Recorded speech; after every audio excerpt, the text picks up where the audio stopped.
Continuons l'étude des péchés capitaux. Nous avons tout d'abord parlé de l'orgueil, l'amour déréglé de soi-même, puis de l'avarice, l'amour déréglé des richesses, c'est-à-dire des biens temporels, des biens matériels, des biens passagers et éphémères. Arrêtons-nous maintenant sur les autres péchés capitaux, étant entendu, n'est-ce pas, comme nous l'avons dit dans la leçon précédente, ce que nous ne traiterons pas ici de la luxure, elle sera traitée lors des commandements, des 6e et 9e commandements. Mais le prochain péché capital, eh bien, c'est la gourmandise. La gourmandise, c'est un amour déréglé, parce que tous les péchés capitaux sont des amours déréglés. Hein. Dans le péché, il y a un amour d'un faux bien, nous l'avons dit. Et bien ici, cet amour est déréglé, c'est un amour déréglé du boire et du manger. Et là encore, comme nous l'avons dit pour l'orgueil, amour déréglé de soi-même parce qu'il faut s'aimer soi-même, mais il y a une mauvaise façon de s'aimer. Amour déréglé des biens temporels pour l'avarice parce qu'il y a un véritable amour des biens temporels qui nous servent à servir Dieu. Et bien ici, amour déréglé du boire et du manger, il y a un véritable amour du boire et du manger. Le bon Dieu nous a créés avec un corps, le bon Dieu nous a créés avec cette nécessité de boire et de manger. Il ne va pas nous demander de détester quelque chose qu'il nous oblige à faire. Le bon Dieu, donc, a mis même en nous un certain plaisir dans le boire et le manger, c'est entendu. Qu'est-ce que la gourmandise? C'est précisément l'amour déréglé de ce plaisir. C'est-à-dire l'amour déréglé du boire et du manger qui fait que, au lieu de boire et manger selon la faim propre qui est d'apaiser notre faim, notre soif, eh bien on va au-delà de cet apaisement et l'on veut en jouir pour lui-même. On veut jouir de cette sensation pour elle-même. Parce que la saveur mise dans les aliments, la recherche même de la composition de certains plats est une bonne chose. Nous avons des sens et le bon Dieu nous demande aussi de vivre avec les sens et de donner une certaine satisfaction des sens, mais une satisfaction telle qu'elle doit permettre ensuite au corps de servir l'âme. Et en fait, c'est toujours ça. La vertu, c'est un ordre. Ordre à Dieu, mais ordre du corps à l'âme. Et le péché, c'est un désordre. Et là, le désordre est tel que les sensations sont éprouvées à l'excès, de sorte que le corps ne sert plus l'âme, il se sert lui-même. Donc, manger et boire jusqu'à satiété et au-delà pour le seul plaisir est un péché. Est un péché. Et s'il y a un excès grave qui va contre l'ordre de la raison, ce péché devient mortel, dès qu'il est contre l'ordre de la raison. Par exemple, celui qui boit par excès et que cet excès est tel qu'il perd l'usage de la raison, il pêche contre lui-même, c'est entendu. À ce moment-là, le corps ne sert plus l'âme, le corps ne sert plus la raison. Il pêche mortellement. L'ébriété est un péché mortel. Donc on peut pécher vraiment par gourmandise, voyez, en le faisant avec excès, en le faisant avec avidité, en vue du plaisir aussi, en recherchant trop de sensations, la trop grande satisfaction de la qualité d'aimer, trop grande, hein, bien sûr, toujours, serait un péché. Ici, un péché léger, mais un péché parce qu'un désordre. Mais voilà, le péché devient mortel lorsqu'il va contre l'inclination naturelle de la nature, c'est-à-dire qu'il rend la nature incapable d'accomplir ensuite ses devoirs et qu'il va jusqu'à même supprimer l'usage de la raison. Il y a aussi péché mortel lorsqu'il y a transgression de la loi que l'Église donne de jeûner aussi. Effectivement, l'Église, alors aujourd'hui ce jeûne est malheureusement réduit à 2 jours, le mercredi des cendres et le vendredi saint, mais l'Église dans l'année, et autrefois bien plus souvent, demandait aux catholiques de jeûner plusieurs fois, et puis elle demandait aussi de faire abstinence de viande tous les vendredis de l'année. Pourquoi? Précisément pour tempérer cet instinct malheureusement déréglé que nous avons en nous suite au péché originel, et donc pour permettre à l'âme de garder toujours cette hauteur sur les biens matériels, et de permettre au corps de toujours servir avec plus de liberté et en même temps plus de promptitude l'âme. Il y a d'ailleurs péché mortel si l'on transgresse le jeûne et l'abstinence au jour prescrit. La gourmandise a pour effet l'ivrognerie, bien sûr, mais les effets même de l'ivrognerie souvent sont l'abrutissement de l'esprit. Et même toute gourmandise, à l'excès, a cet effet d'abrutir l'esprit. Et c'est l'Écriture elle-même qui dit dans l'Ecclésiastique « L'ivrognerie inspire l'audace et elle fait tomber l'insensé ». En plus de l'abrutissement de l'esprit, malheureusement, la gourmandise fait souvent négliger les devoirs de religion. Et d'ailleurs, on voit qu'il y a un lien entre la vie religieuse et le règlement, si l'on peut dire, du boire et du manger. Les religieux sont bien plus astreints que les catholiques dans le monde à la loi de l'abstinence et du jeûne. Les religieux ont un jeûne plus rigoureux et une abstinence pour certains même perpétuelle. Les dominicains ont l'abstinence perpétuelle. Et pourquoi? Parce que la mortification de ces plaisirs du manger et du boire, cette mortification-là aide l'âme à mieux servir Dieu. La gourmandise a un autre effet, c'est l'impureté et la paresse. C'est un effet de la gourmandise. C'est ce que dit encore l'Écriture. C'est le prophète Ézéchiel, attendez donc. Voici quelle a été l'iniquité de Sodome, et l'on sait que le péché de Sodome est un péché d'impureté, de luxure. Son iniquité est ainsi l'orgueil, l'excès de nourriture et l'oisiveté. On trouve ça dans le 16e chapitre d'Ézéchiel. La gourmandise produit ensuite les querelles et les dissensions, et puis ensuite elle dérègle la santé même et la vie quand elle est produite à l'excès. Bon, bien pour remédier contre la gourmandise, c'est simple, il faut d'abord prier, même prier avant les repas et après le repas, cela aide à tout faire pour Dieu, et puis ensuite, pratiquer la sobriété, tout simplement.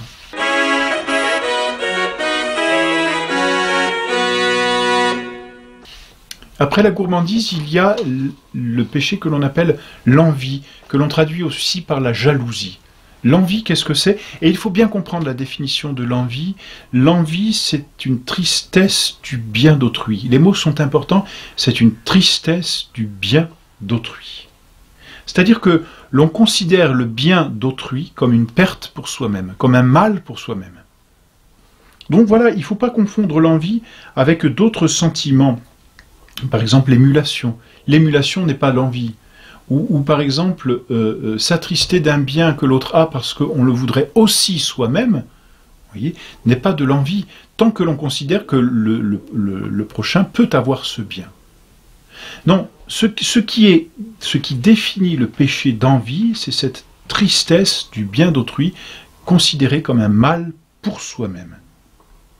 Vous voyez, on peut s'attrister du bien d'autrui en tant qu'il ne le mérite pas. Il y a des gens sur cette terre, n'est-ce pas, qui vivent de vol, d'injustice, peut-être d'homicide, et qui ne sont pas punis. On voit bien comment la justice aujourd'hui ne fait pas toujours son travail, et l'on peut éprouver cette envie, ce sentiment d'envie, c'est-à-dire de tristesse du bien d'autrui, personnes qui sont libérées alors qu'elles ne le mériteraient pas. Eh bien là, ça n'est pas un péché. Non, ça n'est pas du tout un péché, justement. Ce n'est pas une jalousie, au contraire, parce que ce bien pour autrui est un mal pour lui et peut être parfois un mal pour la société. La gravité du péché d'envie, bien c'est un péché grave parce que c'est une opposition à la charité fraternelle. Le prochain a un bien et on s'en attriste. Donc on manque de charité. C'est-à-dire qu'on n'aime pas ni le prochain ni le bien. Parce que aimer, c'est vouloir le bien de celui que l'on aime. Et donc, ne pas vouloir le bien d'autrui, comme c'est le cas de l'envie, c'est ne pas l'aimer. Et donc, c'est s'opposer directement à la charité fraternelle. L'envie engendre comme péché bien la haine du prochain. Et la haine, on sait jusqu'où elle va, elle peut aller jusqu'à l'homicide. L'envie engendre aussi la joie dans les adversités, c'est-à-dire la réjouissance du mal d'autrui. Autant le péché d'envie, c'est la tristesse du bien d'autrui, autant la conséquence, c'est la joie du mal qui lui arrive. On le regarde, il tombe, il est maltraité, il est honni, et on s'en réjouit. C'est une conséquence de l'envie, de la jalousie. L'affliction aussi dans ses prospérités. C'est une conséquence. Et puis alors, autre conséquence aussi de l'envie, bien plus désastreuse, je dirais, par les conséquences, c'est la médisance, la jactance, la calomnie, même parfois, les murmures. Et tout ça, ce sont autant de péchés qui, à cause de l'effet qu'ils ont de se répandre dans les autres, eh bien, sont de plus en plus impossibles à retenir et commettent des ravages incroyables. Et puis ensuite, l'envie engendre bien souvent la discorde. Alors, pour remédier à l'envie, il faut apprendre à se réjouir du bien d'autrui, à savoir se réjouir du bien qui arrive aux autres. à considérer la vanité des choses d'ici-bas, la vanité des honneurs, la vanité des biens, mais à savoir se réjouir de tous les biens qui arrivent autrui, en sachant que bien, le bon Dieu reste le maître de toutes choses, tout simplement.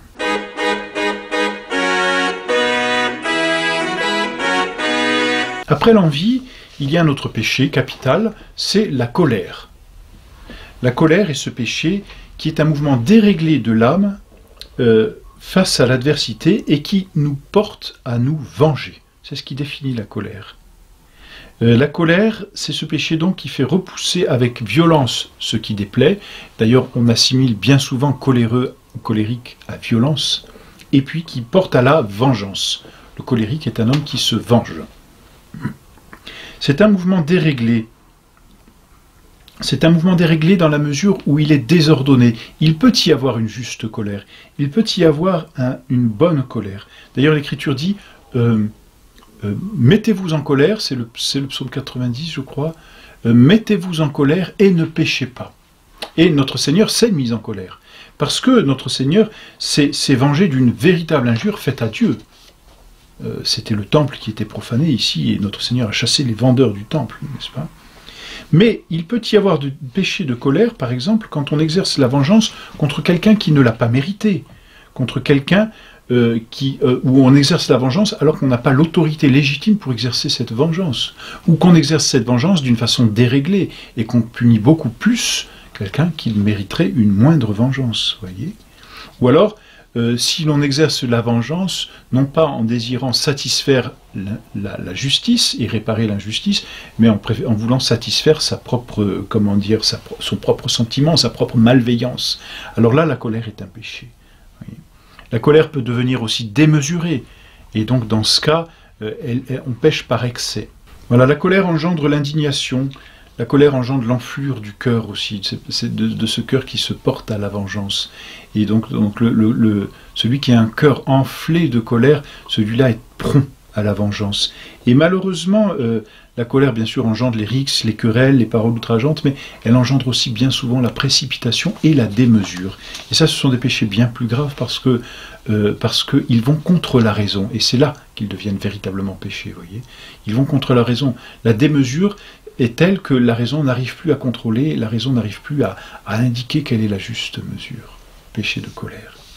Pour remédier à la colère, contre la colère, c'est assez difficile, mais il faut méditer la douceur de notre Seigneur. C'est assez curieux, mais notre Seigneur n'a donné de lui que 2 vertus. Il a dit « Apprenez de moi que je suis doux et humble de cœur ». Et donc il donne là 2 remèdes, et il met en avant 2 vertus qui s'opposent à 2 péchés capitaux, la colère et l'orgueil. Apprenez de moi que je suis doux et humble de cœur. Et donc, pour exercer la colère, il faut apprendre à pratiquer l'humilité, tout simplement le silence parfois, la patience, la mansuétude, la bonté. Voilà, tout simplement. Mais c'est un péché difficile à combattre, c'est bien vrai.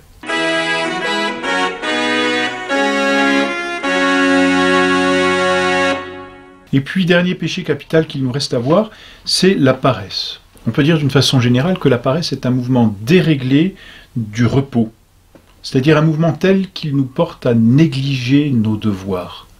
Et cette paresse se définit plus particulièrement par rapport aux devoirs religieux. C'est-à-dire que la paresse, c'est cet amour déréglé du repos qui nous fait négliger nos devoirs vis-à-vis de Dieu. L'Écriture dit ceci, le royaume des cieux, et voyez, on voit bien ici qu'il s'agit de nos devoirs vis-à-vis de Dieu, le royaume des cieux souffre violence, et les violences seules le ravissent. C'est notre Seigneur qui dit cela. Et l'on voit bien que cela s'oppose à la paresse, parce que le paresseux n'a pas de violence, hein, il ne se fait pas violence, on peut bien le dire. Alors voilà, c'est cela la paresse qui a pour objet les biens divins et qui fait négliger les devoirs religieux. Bien, cette paresse-là est un péché mortel. Le paresseux qui néglige le devoir dominical d'aller à la messe, le paresseux qui ne prie pas pendant un certain temps, celui-là finit par pécher mortellement, justement. Parce que ce péché blesse gravement la charité. Et je dirais, il n'y a qu'à considérer ce que notre Seigneur a voulu faire pour nous, en s'incarnant et en mourant sur la croix, pour considérer combien la paresse, finalement, est une offense même à la rédemption de notre Seigneur. Après tout ce que notre Seigneur a fait pour nous, Dieu n'exige pas grand-chose de nous, peut-on dire, hein, par rapport à ce qu'il a exigé de son propre Fils. Et donc la paresse, justement, nous fait négliger nos devoirs, et particulièrement ce devoir de reconnaissance vis-à-vis de tout ce que notre Seigneur a fait pour nous. La paresse engendre la torpeur qui engourdit l'âme, et ça c'est quelque chose de terrible, parce que cette torpeur, elle éteint toute velléité dans l'âme. Elle produit l'inaction, elle produit même l'hébétude.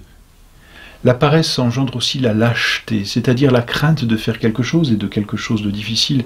Et donc cette lâcheté, c'est un manque de courage. Le paresseux n'a plus de courage. Il n'a même plus le courage de dire qu'il est catholique. Et ça, c'est quelque chose de terrible. La paresse engendre la divagation dans la prière, peut engendrer la rancune, mais surtout la paresse peut engendrer le désespoir dans l'âme. Effectivement, le paresseux s'aperçoit qu'il ne fait plus rien, cela le désespère, mais il n'a pas le ressort en lui de réagir contre sa paresse, et donc il désespère de plus en plus, et c'est un cercle vicieux, vraiment, dans le sens propre du terme, c'est-à-dire que le désespoir engendre la paresse engendre le désespoir, et ainsi de suite. Alors pour remédier contre la paresse, eh bien, il faut se faire violence, vraiment, et peut-être tout simplement méditer la violence, disons, que notre Seigneur a voulu subir dans sa passion pour nous, pour chacun d'entre nous, et se dire que la violence que l'on s'impose à soi n'est rien, en comparaison de la violence que notre Seigneur s'est imposée pour nous. Voilà donc une considération rapide de ces péchés capitaux qui sont à la source de tous les autres péchés.